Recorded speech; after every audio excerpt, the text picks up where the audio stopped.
আমার জীবন থেকে 2টা বছর নষ্ট করে দিয়েছেন।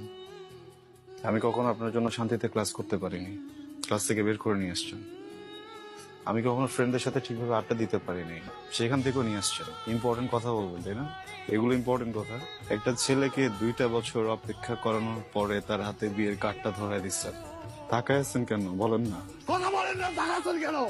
এটা ইম্পর্টেন্ট কথা। সরি আঙ্কেল, আঙ্কেল আমি এখানে কোনো সিন ক্রিয়েট করতে আসি নাই।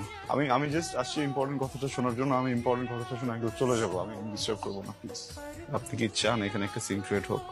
না 2টা বছর ছটফট করছেন না কথাটা বলার জন্য, এর থেকে অনেক বেশি ছটফট আমি করছি কথাটা শোনার জন্য। আজকে একটু বলেন প্লিজ, আমি শুনে এখান থেকে চলে যাবো। আমি কোনো সিন ক্রিয়েট করবো না। এদিকে তাকান, আমার দিকে তাকান। ভালোবাসি।